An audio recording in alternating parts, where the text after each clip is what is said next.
L'Église catholique fait mémoire de sainte Clarisse, de saint Bénilde et de sainte Jeanne-Françoise de Chantal. Sainte Clarisse.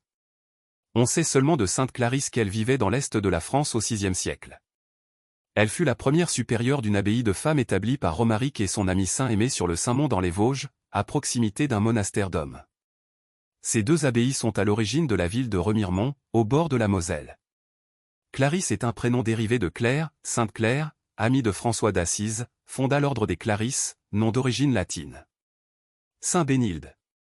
Nous rejoignons l'Institut des Frères des Écoles chrétiennes pour célébrer la fête de Saint Bénilde, dont le nom signifie en latin « celui qui est béni ». Pendant plus de 50 ans, ce modeste frère fut un éminent pédagogue de base et un admirable éveilleur de personnalité et de vocation. Pierre Romançon naît en Auvergne en 1805. Il rencontre des problèmes pour entrer chez les frères, en raison de sa très petite taille. On craignait qu'il ne puisse imposer le respect à ses élèves et à leurs parents, avec si peu de prestance. Il sera pourtant pleinement un frère enseignant-instituteur, au sens originel de ce mot, celui qui éveille, forme, construit en faisant naître à la vie de l'esprit. Ayant reçu le nom de frère Bénilde en entrant dans la vie religieuse, il enseignera à Riom, Aurillac, Moulins, Clermont-Ferrand et à la fin de sa vie à Saugan-Haute-Loire. Il y eut un tel rayonnement que ce canton fut une pépinière de vocations, en sortiront 15 prêtres et plus de 200 frères enseignants.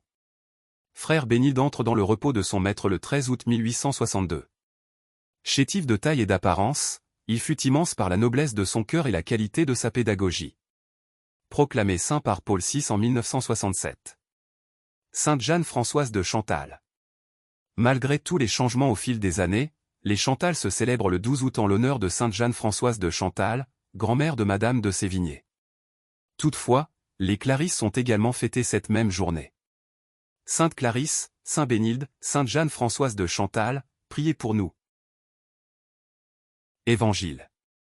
Ils le tueront et, le troisième jour, il ressuscitera. Les fils sont libres de l'impôt. Alléluia. Alléluia. Par l'annonce de l'Évangile. Dieu vous appelle à partager la gloire de notre Seigneur Jésus-Christ. Alléluia.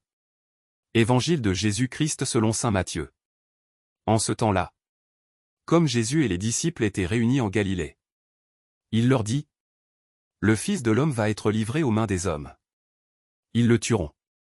Et, le troisième jour, il ressuscitera. Et ils furent profondément attristés. Comme ils arrivaient à Capharnaüm, ceux qui perçoivent la redevance des 2 drachmes pour le temple vinrent trouver Pierre et lui dirent : votre maître paye bien les 2 drachmes, n'est-ce pas ? Il répondit : oui. Quand Pierre entra dans la maison, Jésus prit la parole le premier. Simon, quel est ton avis ? Les rois de la terre, de qui perçoivent-ils les taxes ou l'impôt ? De leurs fils, ou des autres personnes ? Pierre lui répondit : des autres. Et Jésus reprit : donc, les fils sont libres. Mais, pour ne pas scandaliser les gens, va donc jusqu'à la mer. Jette l'hameçon. Et saisis le premier poisson qui mordra. Ouvre-lui la bouche. Et tu y trouveras une pièce de 4 drachmes. Prends-la, tu la donneras pour moi et pour toi. Acclamons la parole de Dieu. Louange à toi Seigneur Jésus.